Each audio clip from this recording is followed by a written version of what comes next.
This week on Midwest Outdoors, Mark Maule pulls out the ice rods for a kayak trip. Dennis Leppell is in a tree stand in Illinois. And we're on Leech Lake pitching jigs for walleyes. You're watching Midwest Outdoors. Since 1967, helping you enjoy the outdoors.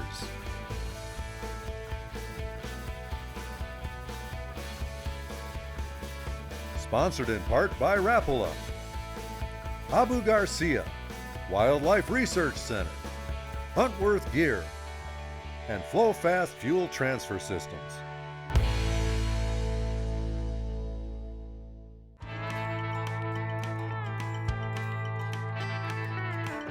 Fall is that special time of year when temperatures drop and fishing really heats up. Hey, I'm Mark Maule and on Midwest Outdoors today. I'm in northern Minnesota in my kayak using my ice fishing gear to chase bluegills and crappies. Stick around, I'm going to show you a few of my favorite presentations, and who knows, we might even take a few fish home to eat today.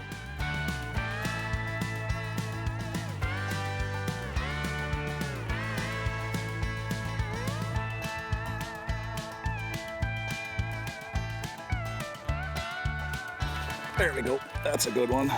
That's a little bit of drag. Yeah, that's a keeper there. Okay. Oh. And that's why having overkill on the net is not such a bad thing. That's a dandy crappie. That one might even be a little bit on the big side. Holy smokes. But I use a big net. I make a joke about that net like that, but I do that because the Rattling Vibe Mini catches everything from perch all the way up to northerns over 3 foot. So I'd rather have this big net and not need it than need it and not have it.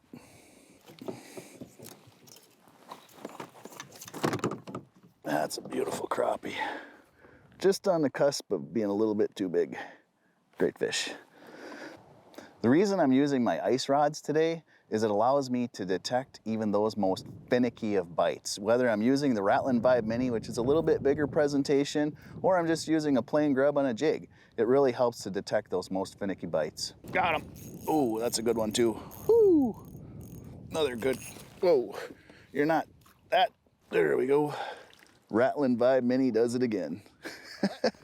So let me show you, this fish actually bit that front hook, which means it was gonna T-bone that minnow. That means they are hungry. That's just another awesome eater fish. Just perfect.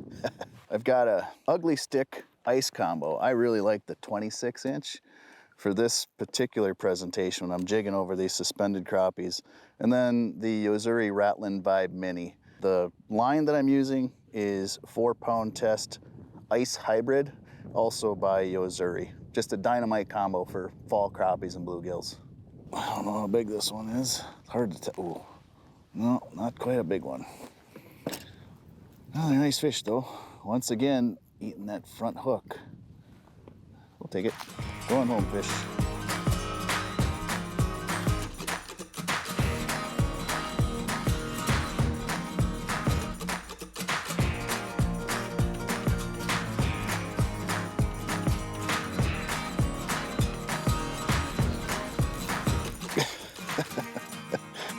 I don't know how big it is. Well, he's a little one too. Yeah, you gotta have those. You have the big ones. Going home. So, a lot of the fish, what I've been noticing is that they've been eating this front hook, and so what I'm gonna do is I'm going to adjust and switch my plastic that I'm using, which is a Berkley Powerbait honeyworm.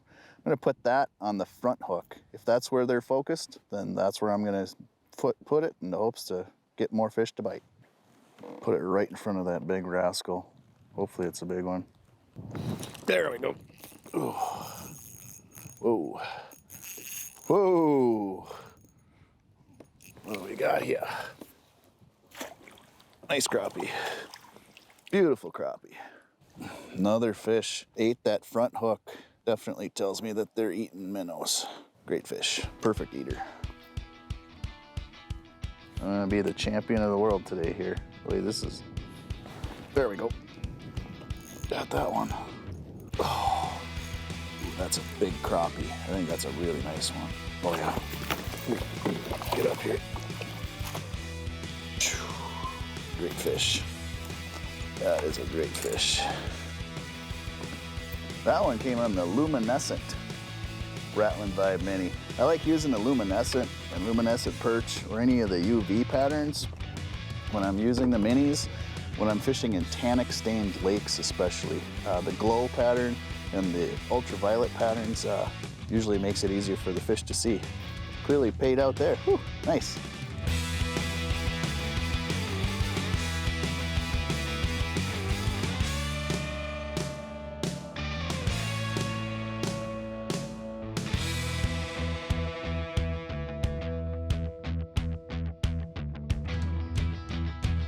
There we go.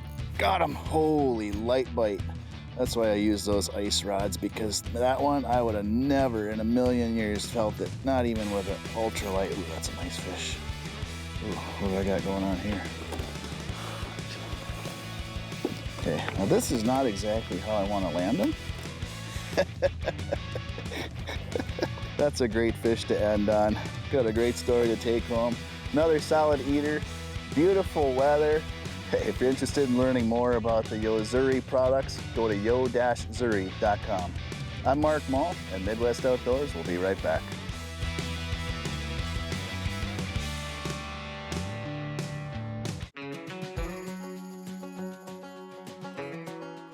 Hey guys, Dennis Leppell with Midwest Outdoors, and I'm out here in central Illinois for a late season deer hunt. The rut just finished up. It's about the first week of December.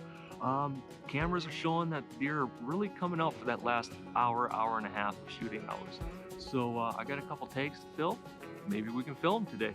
I'm set up on a nice path, a little bit of crossroads right here. We got a path right here. We got a couple trails behind me, a little bit of water wrapping around the edge of this field, some unpicked corn with a little bit of grass in between, and I got a path right here that's showing a lot of deer travel activity.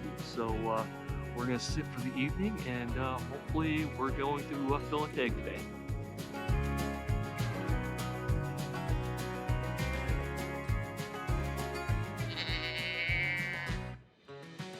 All right, they're starting to move. We got about 40 minutes until sunset.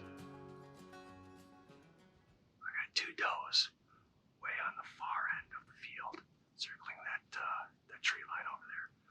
They're making their way to the path. Hopefully they're gonna be walking right underneath me. Stay tuned.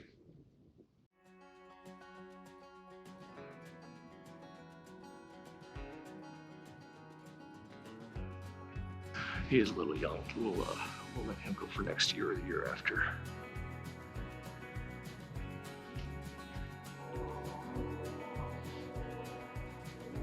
I hear him running over here right now.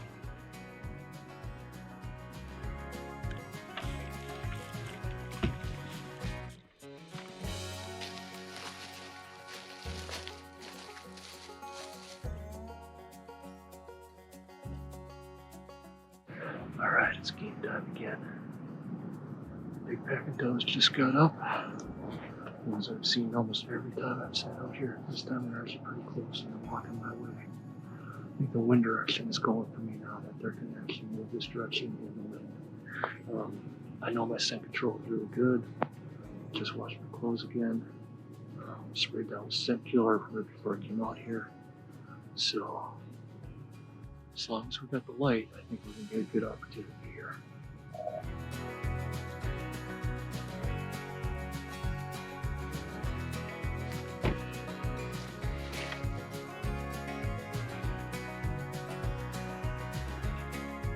I do want to take a moment to talk about the clothing that I've been wearing pretty much all season. It's the Tarnin pattern from Huntworth Gear, and basically with 6 or 7 pieces, you have a full system to hunt. Doesn't matter the weather. I started off early season wearing a midweight pant and a long sleeve shirt, and then as it got a little bit cooler, I added the vest. As it's gotten colder still, we've gone to the bib overalls, and a little bit later today, when the temperatures drop, I've got this Sherpa fleece lined outer jacket that's really, really warm. Both the vest and the jacket do have the the pass-through for your tree harness, so you got that safety factor in there. And the best part is all these pieces are really, really affordable. You can get 2, 3, 4 of them for the price of some of those other top name ones. And I've had great success with this. Hunted with them all season last year, all season this year. Whenever I've had deer come by the stand, underneath the stand, they look right through me. They don't even know that I'm here. What I really like is you have this white in there, and so when you are up in the tree, you really blend in with the skyline really, really well. Throw a little snow in the mix in the late season, and you've really got a camo that really blends in.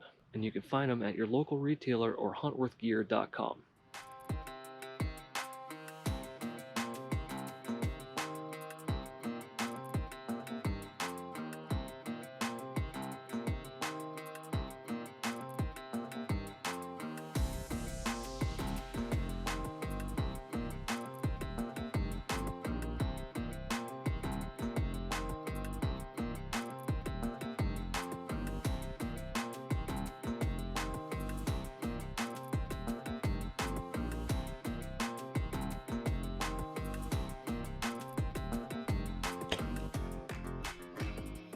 Of all the times to mess up on the camera work, I forgot to hit record on the GoPro. But thankfully I had the other camera going down here. So let me tell you what happened. Out of this hill on these in these woods over here, saw one buck come down the hill out of the deep thicket there. I'm a little bit exposed here. I'm a little bit lower to the ground, but he wasn't spooked. He looked right through me, couldn't smell me.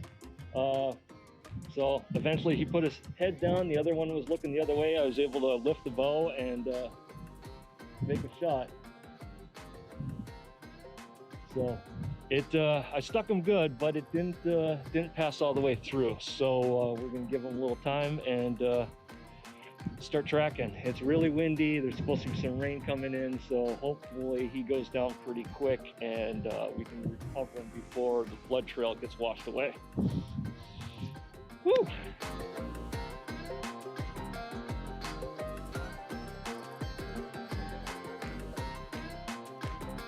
I must have looked for about an hour, hour and a half looking for any sign, and I couldn't find a single drop of blood.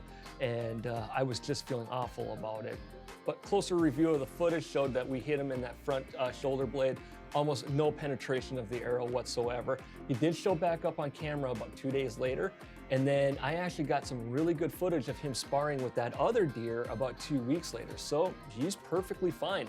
And we have another chance at harvesting him a little bit later this season.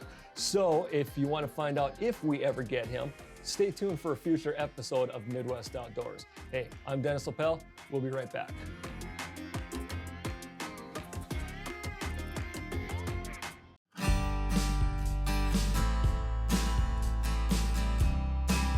Leech Lake in the fall, huh, Tony? A real walleye factory here in Minnesota.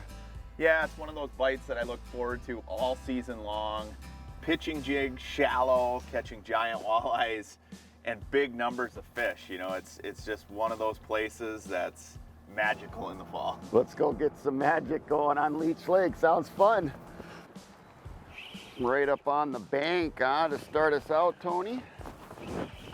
Smoke that Largo shad, just a little guy to start us out, but nice eater. Yeah, we'll take those all day long. And you know, we're doing a combination here, tag teaming them. Tony's throwing a VMC moon eye jig, neon moon eye jig with red tail, and I'm throwing a hybrid swim bait jig with a little 3-inch Largo shad. And that's that, you like that albino shad color? Yeah, that's a dynamite color. It looks like a shiner or any bait fish that's swimming up here.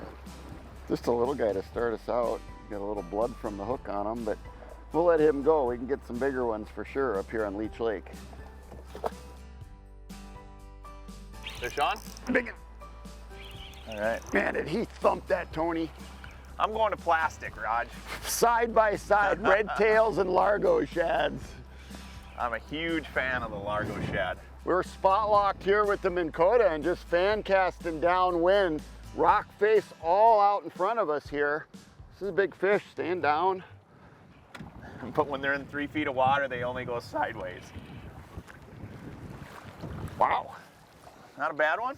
Chunky guy, man. He really thumped it, and he fought like a 5-pounder. These fish in the fall, I mean, they are really, they're feeding voraciously, and they got a ton of energy. And absolutely crushed that Largo. Awesome bait. I can't believe he's only that big. He fought like a 5-pounder. I'll get him back in. This would be a perfect dinner fish. You know, when they're in 2 feet of water, they only have one way to go, sideways.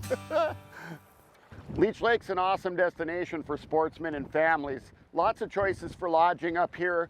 The town of Walker is a full-service community for fishermen and families. There's lots of great shopping, dining, and this is also on the Chippewa National Forest. So you've got some awesome hiking trails, biking trails, and ATV trails up here. Lots of places to explore.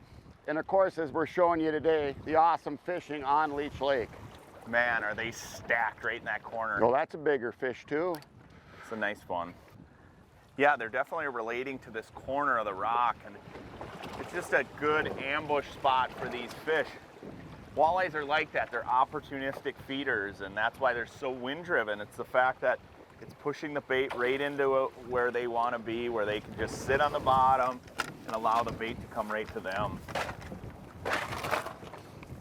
Woohoo! Another Feisty. funky walleye, man. Look at that, and a chunker. That's over 20. That's the definition of putting the feed bag on right here. Oh man, fat. That big belly. Look at the belly on that thing. Beautiful. Nice fish. All right, gonna get this girl back in.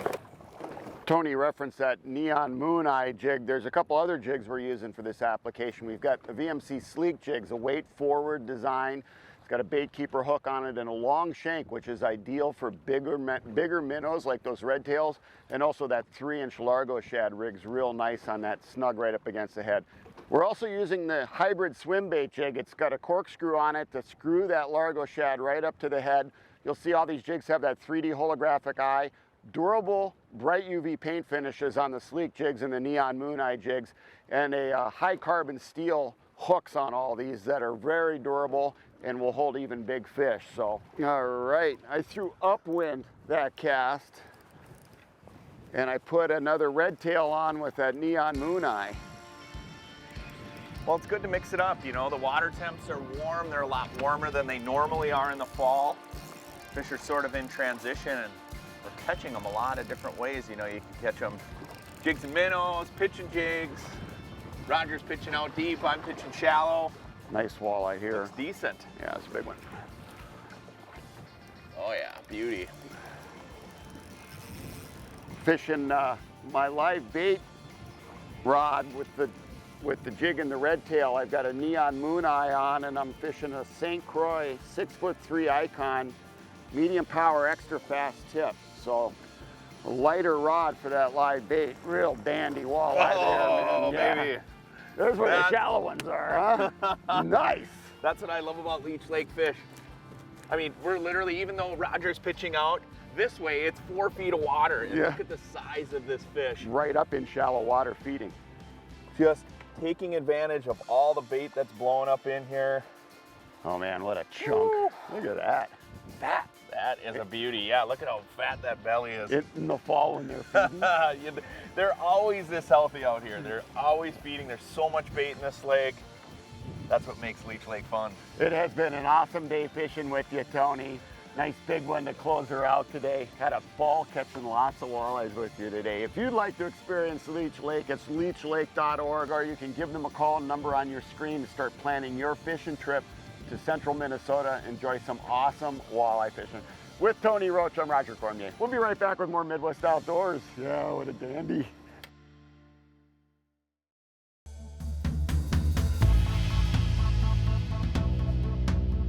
When you're cleaning your fish, a lot of times you run into problems with family members, wife, kids don't like the pin bones. What we call the pin bones are right here down the middle. This fillet here is smaller, so those will cook right up, dissolve, you won't worry about it. A little bigger fillet like this, simple way to get rid of those is right here on each side. And you can see that line that runs right down the middle of your fish. One little incision, and you just pull like so. Other side comes right down. And there's your fish right there. And there's all them pin bones that people are worried about getting in their fish right there. And now that fillet right there is 100% boneless. I'm Brett Janicki here at Harnesses Rocky Point, and that's your tip for Midwest Outdoors. Sonar technology has came along so much in the last few years. We have so many toys to play with now. You can see it all on one unit. So right here I have my 12-inch. I've got my side imaging, 2D, my down imaging. You know, I like to take it to another level, and I added another unit. So here I can run just my full side imaging screen, so I'm not gonna miss anything out on the sides of my boat. And over here on my other 12, I have my contours with my mapping and GPS, as well as my 2D sonar. So if you wanna have all this technology at your fingertips, consider putting 2 units on the dash of your boat so you don't miss anything. I'm Adam Rasmussen, this is your Midwest Outdoors tip. Midwest Outdoors helps you enjoy the outdoors with expert articles on where to go, what to use, and how to use it. Your subscription gets you 10 big issues of the best in fishing, hunting, and the great outdoors. Sign up now at MidwestOutdoors.com/subscribe.